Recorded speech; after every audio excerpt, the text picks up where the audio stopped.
Okay, Nietzsche part 2. The Antichrist. What a great title, isn't it? Antichrist. Okay. Before we get into the text, I want to address one. One of you had interesting question about what Nietzsche means by the will to power. That's an important question, actually. So I want to talk a little bit about it because it's mentioned a lot. So just get my act together over here. Yeah. Yes. We were actually discussing that in our group and wondering if he meant power over oneself or power over others. Neither. So we have to understand the word power in the Aristotelian sense. So we are talking about potential. Remember, like you did Aristotle, which you didn't, I'm sure. So in Aristotle, there is two kinds of forces. There is a potential force and the force which is, I don't know how you call it in Aristotle. Huh? Actualized, thank you very much. Somebody did Aristotle. Okay.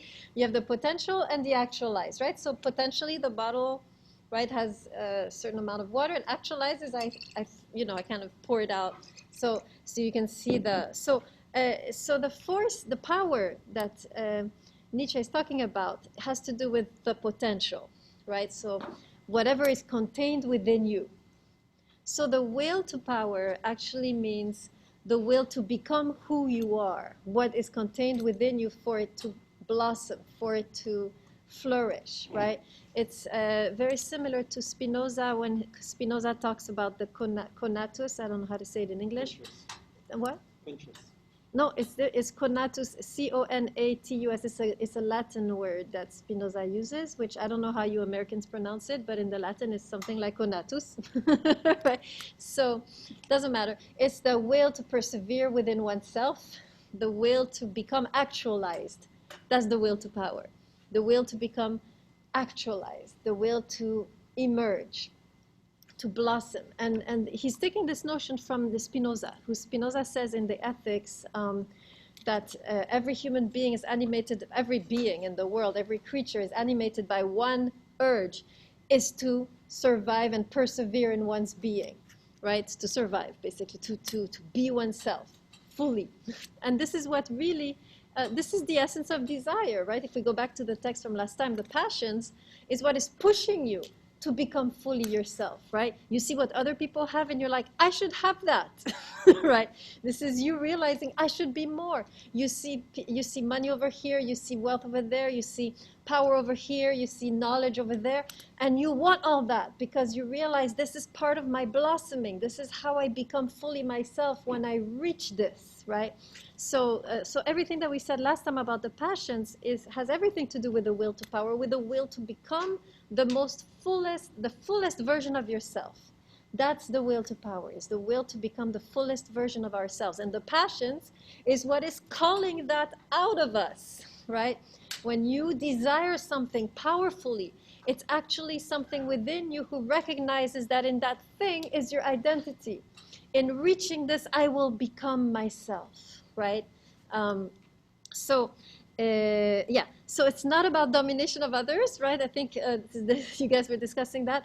It's not about power over others. It's not about power over myself. It's not about self-control. It's about becoming myself. That's the will to power. And of course, he believes that Christianity is crushing that, obviously, right? Since Christianity is crushing the passions by which we are seeking to blossom, he's saying Christianity crushing this urge to become more and more and more, right? I mean, I'm sure you can feel that. I mean, it's not always, wanting more money. Some of us want more knowledge. Some of us want more love. Some of us want more, right, rest. Some of us want, right? And this is all about, right, becoming the fullest version of yourself. All of this wanting. It's not about accumulating stuff in your house. It's about becoming. Right? And Christianity, of course, for Nietzsche is crushing this, right? In the sense that Christianity wants you to stay small and empty and lacking. And actually, this is a legitimate criticism even today, right? If you go to any church, the emphasis, sadly, is often on how we need to become small so that God can become big. Right? The Apostle Paul says this, right? In my weakness, you're strong, right? So there is a really excessive in my view. Of course, we are small, we are clay, right? We are humble, but there is an excessive emphasis on stay small, right? Versus, and Nietzsche, that annoys him, right? He's like, no, I don't want to stay small. I want to grow, I want to blossom, I want to fulfill myself, right? So this emphasis, this excessive emphasis on humility, remember who you are. Of course, it's healthy to know who we are, but I think Nietzsche thinks Christianity is overstating this, right? It's not emphasis. And if you go to the Christian text, remember the Gospels, the text, the original scripture, Nietzsche would resonate with. If you go to the text, Jesus is not saying stay small. Jesus is saying be like me. This is no small feat to be like Jesus, right? So Jesus is not saying stay pathetic disciples who know nothing and let me take over and lead you. No, Jesus is saying you have to become like me. Stop being dummies, right? Stop being the morons that you are. You need to start to become like me. So there is an emphasis in the original text of Christianity on empowerment. The disciples are meant eventually to do the same things that Jesus are doing, right? He says that himself, right? So they're never meant to stay small and nothing and let God do everything. But today in Christianity, we have this emphasis of let God do everything and you just sit back and be small, right? And this is going against, Nietzsche, I think, would agree with me, I think me and Nietzsche would be on the same page here, is going against the original text. And it's annoying Nietzsche like hell, right? So does that make a good picture of what's going on? Okay, so that was a great question. So something else, if I can read my writing, it would be nice. Oh yeah, I thought that was interesting. Very actual. Let me make a political statement that will get me into trouble. I just couldn't resist. So he talks about the priests, right, who are above science in the text. And maybe not so much here, maybe it's also here, but I just read an article in the New York Times on the situation in Romania with regards to COVID. In Romania right now, you have a huge surge. You have, in one day, 600 deaths. And it's a small country. We had like 1,000 in our big thing, right? So over there, 600 in one day. One of the reasons for that is the Orthodox priests are for some reason, have taken a stance against the vaccine. I mean, I say for some reason because there's no biblical, you can take a stance like in the sense of, I don't want anything foreign in my body, whatever, that's fine. But they're making it a religious thing, which if you look in the text, there's really nothing right in the text that would support. So they have taken a stance against the vaccine. And, they're saying, the science, well, there are reasons for that, right? Why the Romanians are so suspicious of the government, of course, but the Orthodox priests have taken this stance, right? That COVID is from the devil.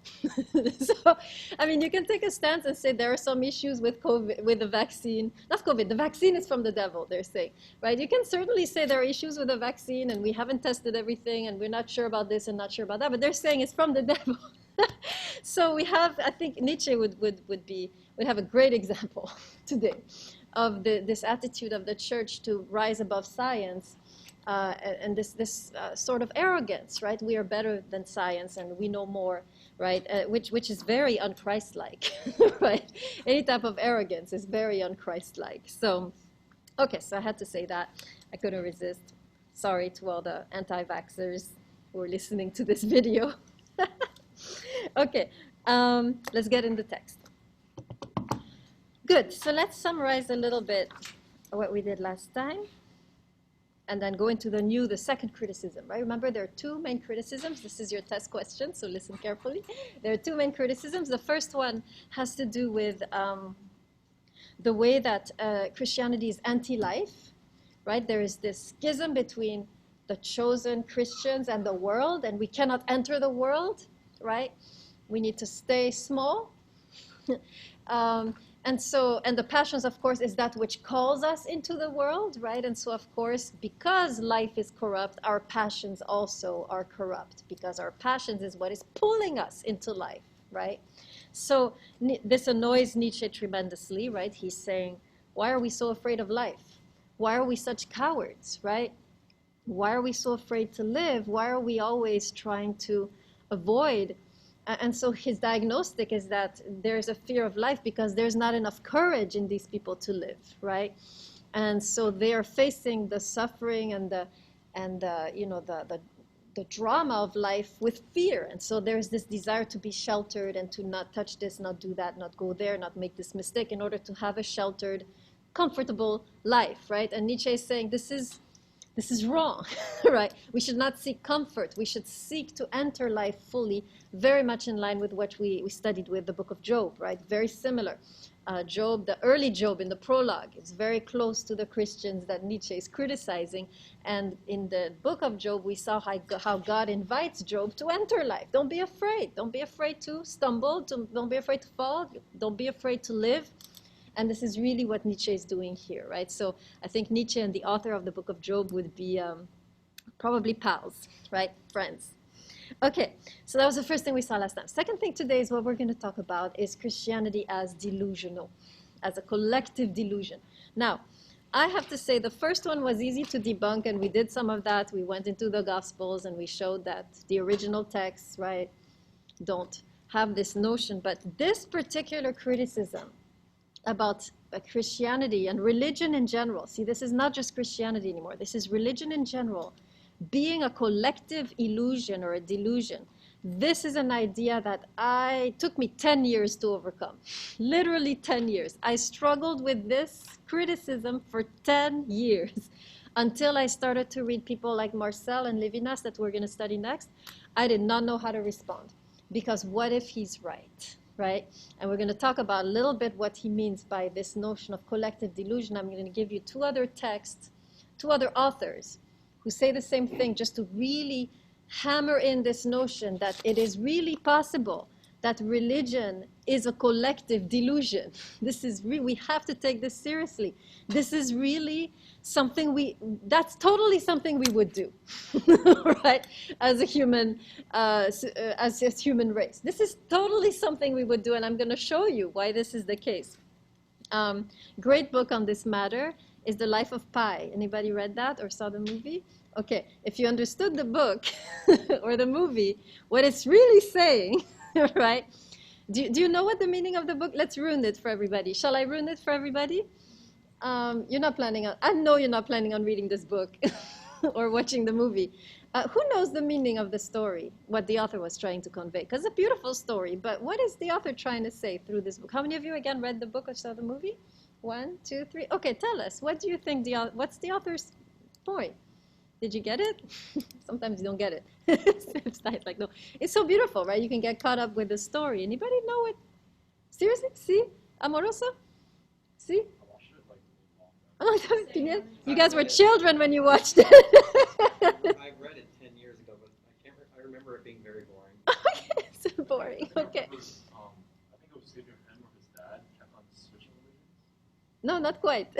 Maybe in the very beginning. Yeah. Pineda, you saw it too? The tiger is God, right? No!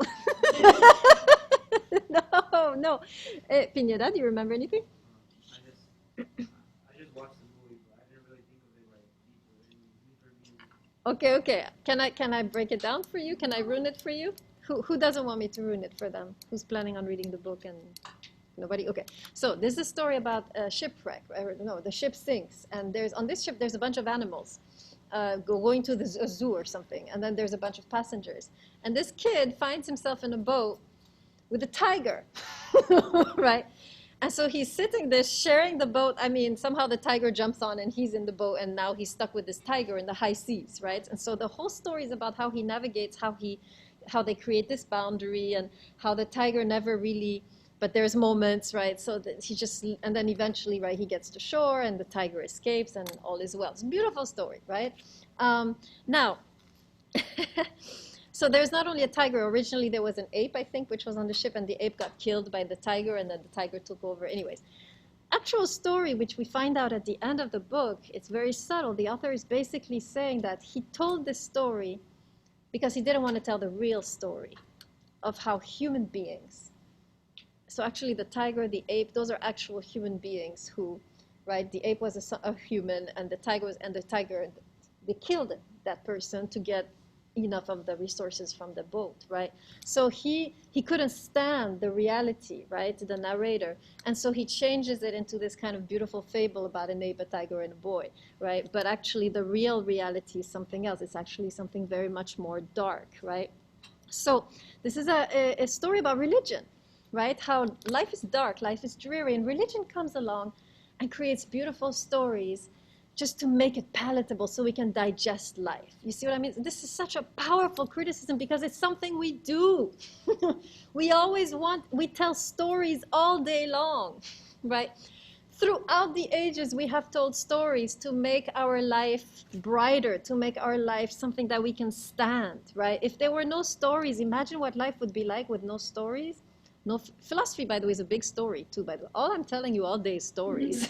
This is bedtime, guys, right? Because it's so beautiful, right? All these beautiful systems that philosophers build about how everything is orderly and fits everywhere. This is a story, right? So philosophy is the biggest storytelling, right, machine that we've ever had. So we do this. We create these stories to make life easier. So it's not, I wouldn't put it past us to create a big story about God and creation and, redemption and, kingdom of God and resurrection, just so we could feel better about this dreadful life, right? So this is really, really real criticism. Yes? I just want to point out that, what the interpretation proposed right now is telling a story about stories. And you're telling a story about stories that the function of stories in general is to make life easier. That's a particular interpretation. I'm telling a story too, yes. You're telling a story as well. I feel like there's a different story to be told about stories in general. They're not necessarily there to make life easier. I like that. No? Good comeback, right?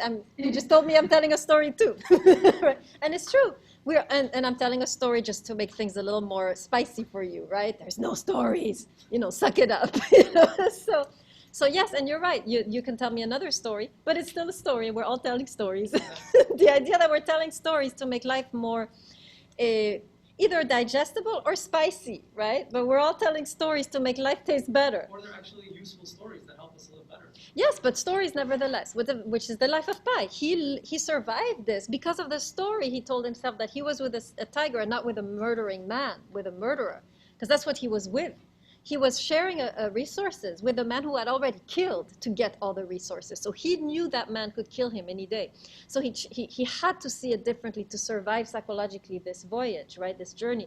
So he imagined a tiger, right? So yes, we tell stories to make life easier, and Nietzsche says, and that's the problem. Why are you doing that? Why can't you just live life without a story? Do you see what I'm saying? That's his criticism. He's saying, why can't we just embrace life as it is without having to create this kind of, what do you call it, like aquarium-like window, glass, right? So we can Veil. huh? Veil? Yeah, like without creating this veil. He's really asking us, why do we have this need to create these stories? You need a map. How are you going to get through life? You need a map. You need to know where you're going and what you want to do. If you have no sense of value and you have no way to orient yourself with respect to the world, like, what should I do in the next second? Yes, that's true. It's useful. Nietzsche doesn't say that it's not useful. He's saying it's not true. It's not useful, it's necessary. There's no way to continue living Necessary without to- telling his own story. Well, that's where he disagrees. He thinks that by telling these stories, and to a certain degree he's right, by telling these stories we're not truly living. So by having too much of a map, we're staying on this very small, narrow road, right? And he's saying, yeah, you have a map, you're going, who knows? We're all going to death anyway, so I don't know what makes you superior, right? That's what he would say, right? So here you are on your tiny little street thinking you're going somewhere where all of us are going to the same place. And the rest of us, he says, right, we're actually exploring the vastness of life. And yes, why you need a map? We're all going in the same place. That's what he would say, right? Why you need a map? To where? To death? I can do that without a map. That's what he would say. Yes, Amoroso. That's what he's saying. Go, do your thing. You don't need a map. Explore, learn, experience, right? Instead of having this map, really scripting your life for you, right? I'm killing it. Isn't this hard? This is really hard to overcome because it might be true. I'm really convinced, right, Epstein? Yes, we're all getting to the same place, right? Yes. Right, so you can pretend that you're exploring, Mm-hmm. but all you're doing is following a different path. I'm saying, I'm going to look at this map, I'm going to follow this path, and you can wander around in circles, but we're all going to end up in the same place. Yes, I think what Nietzsche is saying is that, and into a certain, look at Job, it was like that. Job was walking very narrow path, just scared of everything, really afraid of living, right? And God in a way saying, stop it, just go explore more. this is what Nietzsche is saying. Often religions make the path too narrow. And there is a complete lack of experience, according to Nietzsche, right? I'm not going to agree or disagree yet. He believes that in a way we are blocking off aspects of life that we are refusing to experience, such as suffering. Because if you have this map, this story telling you, oh, don't worry, God will save everyone, and in the end we'll all resurrect. So death, and Apostle Paul says this, death, where is your sting? No more real pain, because it'll all be good in the end, right? So he's saying you're not really living or experiencing this tragedy. Instead of going around at the death of your husband with a Christian smile on your face, right? You need to actually mourn and tear your clothes and take out your hair. This is the idea. So he's saying we are too, like Pleasantville type. You haven't seen this movie either. All these movies, man, you guys were kids. The generation gap is broadening more and more. Yes. I feel like I always say that if you stand for everything, you stand for nothing. And just because it's a narrow path does not mean like a wider path would be better. Like he's literally proposing that, oh, you follow this, but you should follow this instead. That's still like a path in itself. Okay. It's still a story in itself. Absolutely. Like, well, then aren't we just all just following stories at the end of the day? Because none of our experiences will be original ever. Like Good. someone has done what you've done before, and someone will do it again. Very nice answer, very similar to Epstein, right? So yes, Nietzsche would say, fine, we're all following different stories, right? Why? So what he's saying, though, yeah, this is very good, because if you say that what Nietzsche is saying is also a story, then it kind of destroys the force of his argument, right? Nevertheless, with regard at least to Christianity, he might still have a point that there is a tendency to avoid the world. And you see this, I mean, I don't know so much about other religions. Perhaps Judaism is a little more existential. Islam I couldn't talk for, right? But he is saying there's a tendency in religion to narrow the human experience to only a certain things you can do. And I think that in itself should be pondered. Maybe not acted upon, right? We don't need to follow Nietzsche blindly either, right?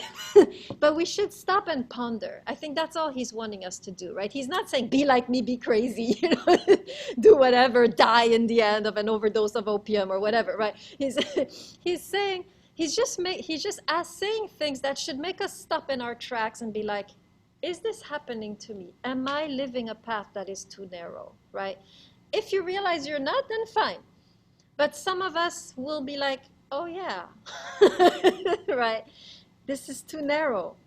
How do I broaden it, right?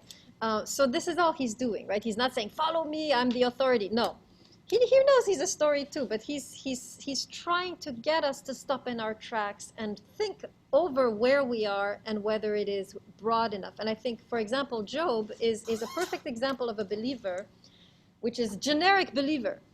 This is generic religion, which says, be careful, don't do this, don't do this, don't do this, you're going to die. So Job is sitting there walking on eggshells all day.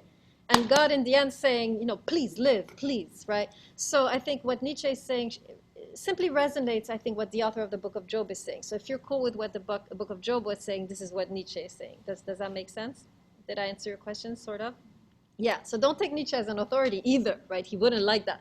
It's like, what, you're following me now?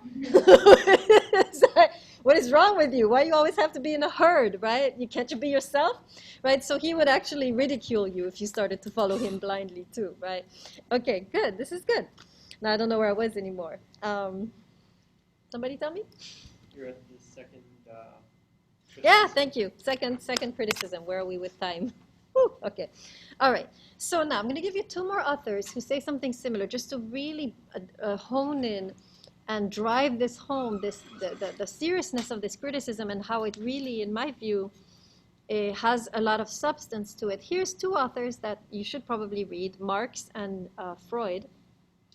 This is something similar, so I want to go over what they said. So Freud, there's a fabulous book. So Freud, by the way, if you haven't read, really read, because he's really, I mean, as much as he pushes all my buttons when I read him, the brilliance of his mind just overrides everything. Like, I read him and I want to choke him, and at the same time I'm like, wow, you're amazing, right? So it's kind of, I have a love-hate relationship with Freud. And by the way, one of his best books, if you want to start good, is his interpretation of dreams.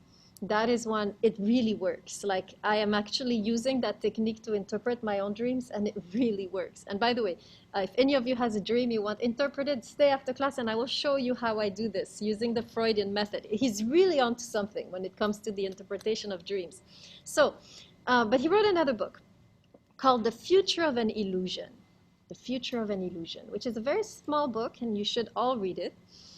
And in it, he makes a really powerful case for the collective delusion of religion in general. He says it like this.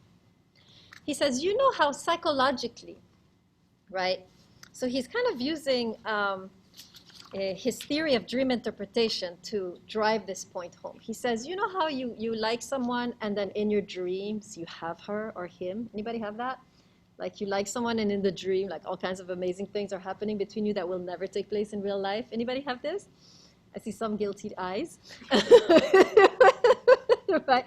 Or you want something so bad and somehow in your dream you project it, right? Some of us do this in reality, right? You have this crush on someone and out of the blue they text you. What is your mind doing now? What is the story that is rising in your brain? They text you out of the blue, you have a huge crush on them. What are you thinking? Tell me. Immediately your mind is starting to build a scenario, which is what? Huh? Yeah, it's like, ooh, maybe they like me. Probably they do. And see, they did that and they did this and they did that. And yeah, I'm pretty sure they like me. And they have no clue you exist. I mean, they just sent a random text that maybe to wrong person, right? So you know how, so Freud is noticing psychologically, this is such a powerful argument, psychologically, we have a tendency to project what we most deeply desire. Let me say it again. According to Freud, psychologically, this is a psychological tendency that we have as a collectively. We have a tendency to project what we most deeply desire. And so now Freud skips over into collective psychology, and he says, psychologically, collectively, we feel lost in the world. We long for the embrace of a heavenly Father who knows what's happening, who knows the beginning, who knows the end, that we're not, just randomly here, right? And so we collectively project this as a reality.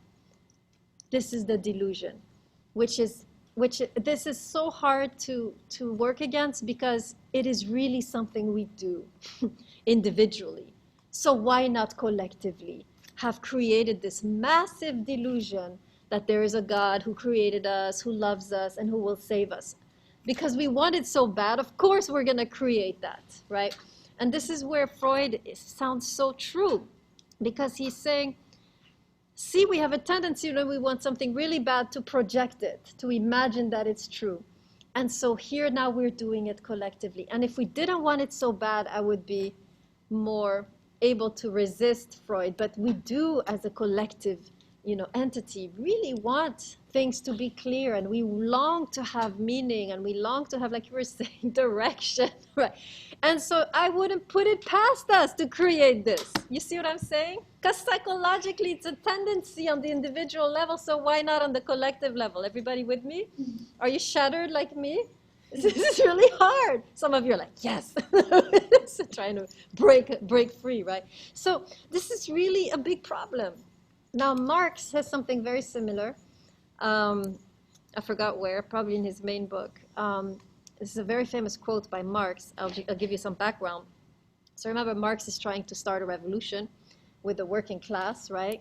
So he's trying to get them activated, he's trying to get them annoyed and fired up enough to start a revolution. But these people he notices are Christians. And which means what? It means they are constantly thinking that suffering is good because in the end they will receive a crown of victory in the afterlife, right? This was the dominant belief where Marx was working in Europe, right? That it doesn't matter how much you suffer now. In fact, the more you suffer now is the higher your reward when you die, when you go to heaven. And so people were not interested in revolution because for them what mattered was not now, was heaven, right? And so he's trying to deal with these people who are basically high on heaven, right?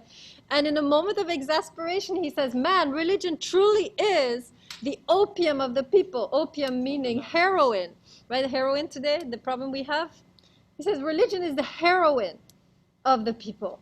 They're so high on this idea of heaven and afterlife, that they don't even feel the pain that we are going through now, and they're not even feeling like they need to be activated and change anything because they're high all day long on religion. Such a powerful criticism, again, right? So religion is the opium of the people. Make sure you write this down. Yes, Epstein. Religion is the opium of the masses. Of the masses, yes, sorry. Opium of the masses, yes, that's more precise. Or the opiate of the masses, yes. Good. So are you seeing how this is now, and Nietzsche is in the same line of thought, right? And we'll see today. He's saying basically it's a collective delusion by people who do not have the courage to face life, and so they create this alternative reality, which is what you were saying precisely, that life, you need order, you need plan, you need meaning. And Nietzsche would say, well, that's because you're too scared to face life as it is, right? So that's what he's going to say. So this, make sure you write down this is the essence of the criticism, and this is the criticism that we will try to address in the next few weeks, right? I'm really going to we'll be coming back to Nietzsche all the time. When we do Marcel, when we do Levinas, I will bring us back to some of the issues that Nietzsche has pointed out, because we will try to respond to it, and today a little bit too. Okay, any questions before we go in the text? You know, Yatov? If I start talking, I'm not going to stop. No, go ahead, you know, Yatov. Say what you got to say.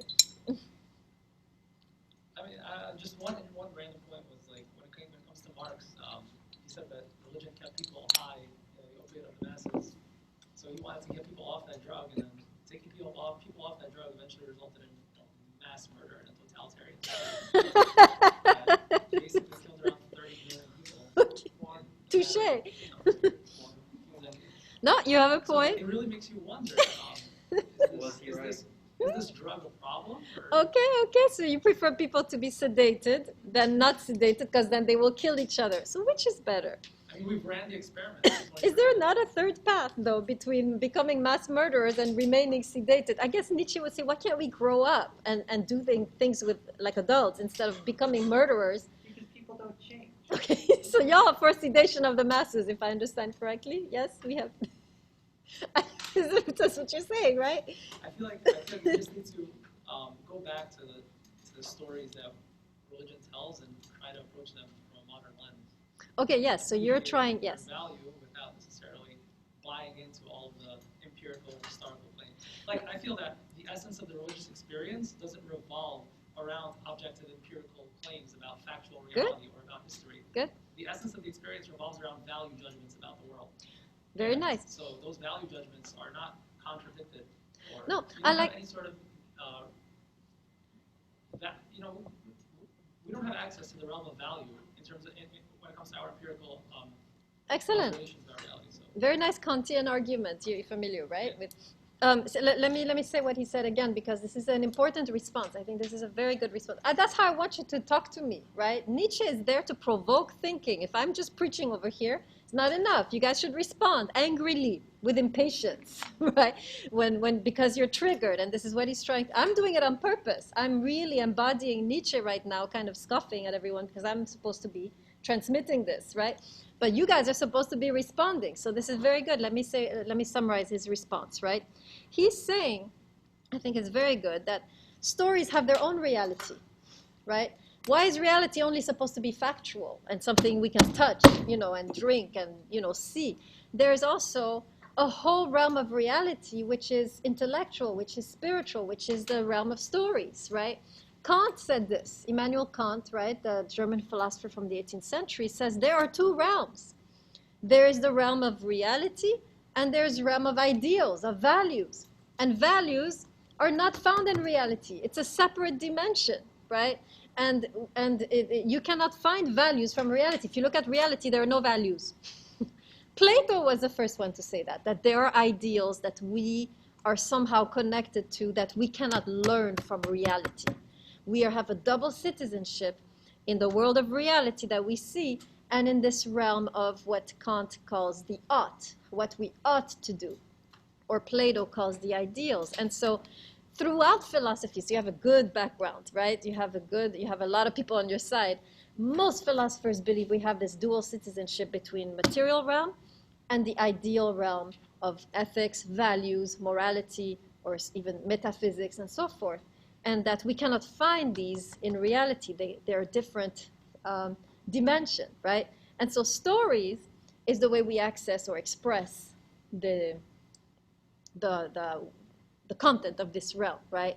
And religion too is a way. The rituals, the laws, all of this is a way that we. So yes, that's an excellent answer. And you have Plato on your side, you have Kant on your side. This is good, and you can totally. This is an excellent. This is how we should be thinking. Nietzsche says this. Okay, point taken. But here's what Kant or Plato would say in return, right? So yes, very good response. That there is a different reality that is just as true as the physical reality, and that we can access through stories, right? Is this convincing? Are you seeing the arguments? Pretty good, very good. Epstein. I'm actually going to go with Mendelssohn. Okay. Who says that you cannot escape reality, for you are living it. Freud says that we create something to escape reality, but Mendelssohn says that you can't escape reality. You're living in reality. You can make up whatever stories you like. You can phrase them however you like. This would be his response to Okay, nice. Nietzsche as well, that you can't escape reality. Yes, we've created religion. Let's say we have created religion out of nothingness. We can't use it to escape reality because we're living in reality. Okay, very good, very good. We're trying to escape into a fourth dimension. We can't. We're living in the third dimension. Excellent, excellent. It is a way to navigate the reality that we are stuck in, Exactly. right? You're Very good. navigating. You're using this to Yes, navigate reality. I like that. Okay, you guys can write. This is a good response too. Okay, this is Mendelssohn. Okay, Mendelsohn, I believe. Mendelssohn. This is a Jewish philosopher from the 19th century, I think. He's influenced by Nietzsche. 18th century, he was the same time as Kant. Is it 18th? Okay, very good. 18th. So same time as Kant. In a way, already precursor of Nietzsche himself, right? And this is a great answer that, we are all in reality. There's no escaping, but there is navigating, right? And some of us can just swim, or some of us can have a boat, right? And in a way, these stories can be boats by which we navigate, but we are all in the same boat, no pun intended, right? We're all in the same reality. There's no escaping it. Stories are not what make you escape reality. They're helping you navigate reality. I think some of us will resonate, right, with that. Great. Anybody else want to respond? Right? Don't hesitate, right? Nietzsche is supposed to create angry responses, but intelligent ones too. Very good, very good. Okay, let's go to the text quickly because we haven't even looked at the text. We have like 10 minutes now. Whew, okay. We'll go very quickly. Page 1, what is this? 137. 137, section 15. Okay, I'll just read and comment, okay, since we have only 10 minutes.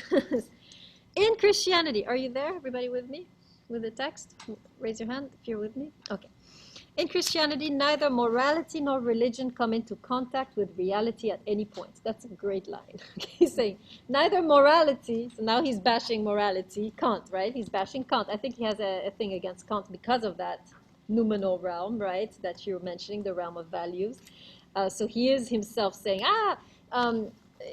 he has a big criticism of Socrates, Plato, and I think he's also criticizing value philosophers because this is a story too for him, right? So yeah, but we can say that no, this is part of the human reality, right? We have dual citizenship. You can totally argue that, and Marcel will go in that direction, right? So he's saying neither morality. So this is all of the moral philosophers telling us how we should live. He's saying, that's a big story too.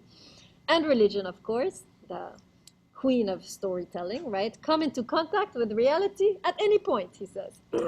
Continuing. And now he makes a list of imaginary constructs from religion. Imaginary causes, imaginary effects, imaginary beings, imaginary natural science, imaginary psychology, and imaginary teleology. Okay, we're going to talk about all of these, starting with imaginary causes.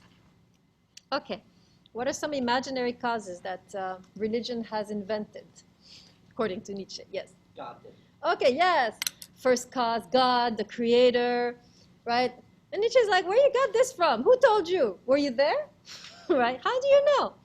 Good point. It's a good point. How do we know?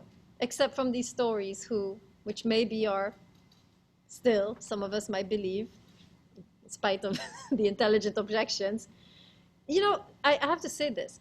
There should always be a little doubt when you are part of a religious system. Levinas will make this point very clearly. If you're too certain, you are in the danger, on the brink of idolatry. Certainty about God is a form of idolatry where you know exactly who God is, and so God is in your head, right? Small. And so Levinas will make this point, and we'll see that it's always very healthy, even if you are part of a religious system, to have a little bit of doubt. Is it all really true? Is there really a God? Does he love me? Right?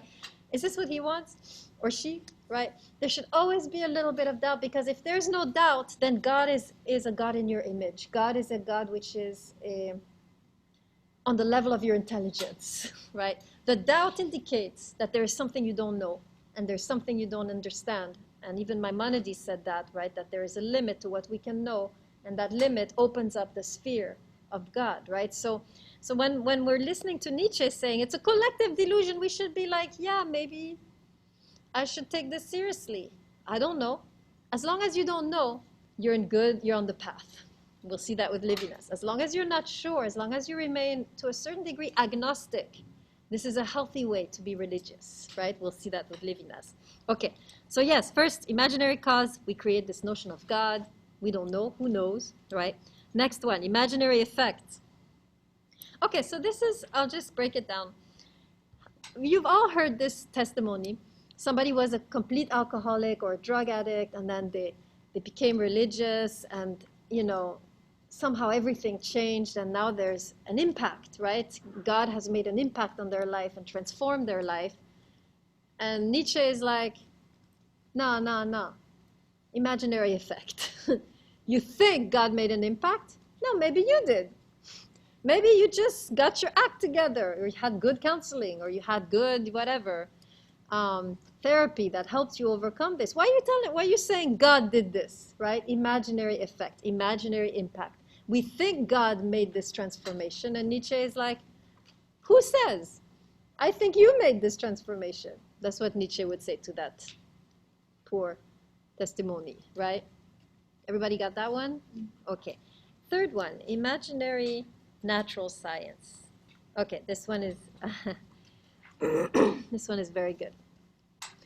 So if you studied a little bit science, you'll notice that there is a hierarchy let's take biology, right? There's many kinds of science, but let's take biology. In biology, there is a hierarchy between the different animals, right? Who is the highest? Yeah. Did you all ever wonder why that is? Who says, right? Who says that we are the center of the universe and we are the most sophisticated? If we are left in a desert by ourselves, we will die. Whereas you put anybody else out there, any other animal, they will survive, right? So who says we are superior? And Nietzsche is like, the Bible says we are superior.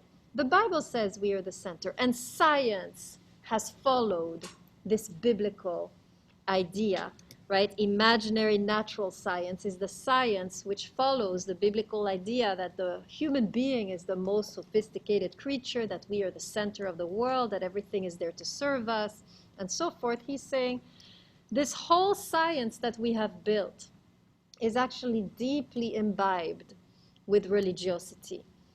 All of this idea that man is superior and we are the center, this is all biblical, right? So imaginary natural science thinks it's science, but it's still very, very much dipped into the religious, its religious roots. Everybody got that one? That's why he says here the anthropocentric aspect of biology, anthropocentric aspect of science is coming from the biblical view that human being is the center of the universe, right? Everybody got that? Yes? Okay. Fourth one or fifth, I don't know. Fourth. Okay, thanks. Imaginary psychology. Okay, so now this is all the different psychological states that religion has induced in you. For example, you feel guilty. And Nietzsche is like, why do you feel guilty? Who told you this was bad? Maybe it's not bad. Here now you have manufactured this guilt in yourself, or your parents have manufactured, or your priest has manufactured this guilt in yourself.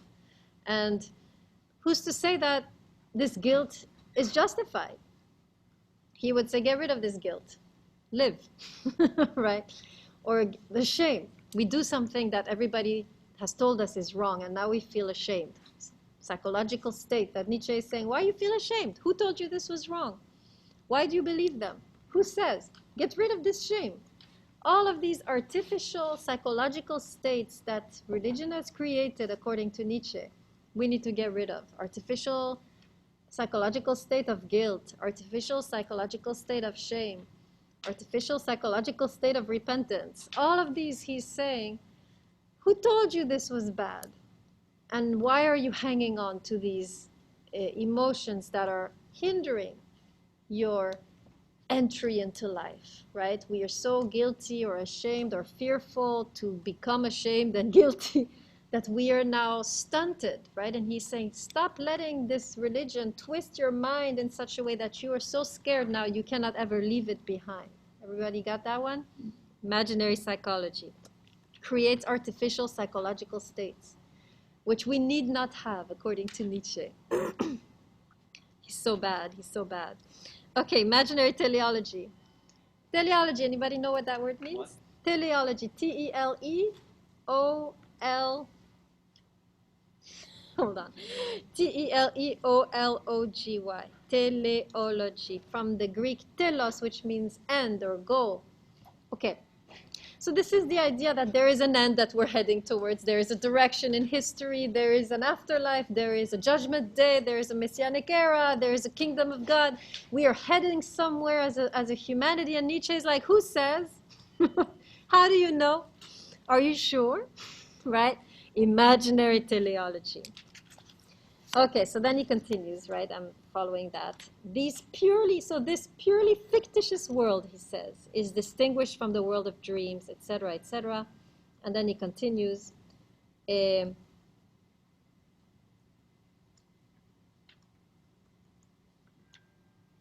I'll just continue reading. Is distinguished from the world of dreams very much to its disadvantage by the fact that the latter mirrors actuality while the former falsifies, devalues, and denies actuality. So he's saying this is like dreams, right? This is like a collective dream, except dreams are better because dreams actually reflect reality, whereas this collective delusion, it falsifies, it dissolves, it denies reality, right? Very strong words. Once the concept nature has been devised as the concept antithetical to God, natural had to be the word for reprehensible, and the entire fictional world, this is what you underline, has its roots in hatred of the natural, right? Again, a hatred of life, right? And now he continues, it is the expression of a profound discontent with the actual, with life, right?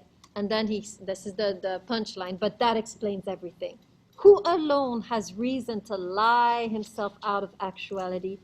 He who suffers from it. And basically he's saying, right, we are trying to hide our faces or veil our faces from reality because we are so afraid of suffering, right? We don't want to suffer. And basically the reason we don't want to suffer, according to Nietzsche, is we are cowards. And therefore it is cowards who create, who have created this massive delusion, right? Only cowards could come up with such a thing. Us, the strong ones, he would say, right? Us, the courageous ones, we wouldn't have needed this. We just live. Okay, so that's the idea. Epstein, you had a question? Can you repeat the quote? Which part? Who, The quote or? yeah. Yes, but that explains everything? Is that what I was? Yeah. Okay, there's the last two lines, right, on 137. That explains everything. Who alone has reason to lie himself out of actuality? Why would we lie? Who would do this? What kind of person would want to hide their face from reality? And then he answers his own question, he who suffers from it. So whoever is afraid of suffering, these are the ones who are too cowardly to live, who, according to Nietzsche, have created this collective delusion. Woo! This is hard, it's hard. So you need to begin, right? I think, again, he's being purposefully rude and obnoxious and pushing all our buttons at once, including mine, right? I'm trying to embody him, right? But I have wrestled with him for years, right? I'm not showing it right now, but we're still fighting, right? Me and Nietzsche. So what we need to do now what which one of you should start doing now is like we did today, right? Start responding. Yeah, okay, but, right, how would you respond to this, right? What would be a way to respond to this notion that religion is a collective delusion and that we have created it because we're afraid of life? How do you, if you are a religious person, how do you give religion back its dignity? Are you able to do that? How can you say it in a way that Nietzsche would understand? So I think what you said was good, but Nietzsche would still be, but even Plato was a delusional fellow, right? So we need to find ways to respond to him. This is the challenge that I'm giving you. What are some ways we can respond to him that he would actually be sensitive to and be like, oh yeah, you have a good point. Because remember, Nietzsche, he's not anti-spiritual, well, he's a very spiritual person himself, but he has this huge grudge against religion. So how, if you're a religious person, the challenge here is to enter into this dialogue and to find ways to speak to him in a way that he would understand. That's the challenge, right? Which is a great challenge, because if you can respond to Nietzsche, you can respond to anybody. You're going to be just, no one can get you after that. He's the hardest to respond to. Good. So we will be studying Marcel next, and Levinas, and we will be constantly going back to this issue. So make sure you have it down good, because they are going to be writing in a post-Nietzschean world. They have Nietzsche in their heads, and they are trying to articulate spirituality in a way that works, of course, with their circumstances, but they're also hearing Nietzsche all day long in their heads, so they're also responding to Nietzsche to a certain degree. Okay, any more questions? Anything else? Of course, you can stay after class if you want to continue the discussion. We can always do that. In the meantime, you can go. I will stop the recording.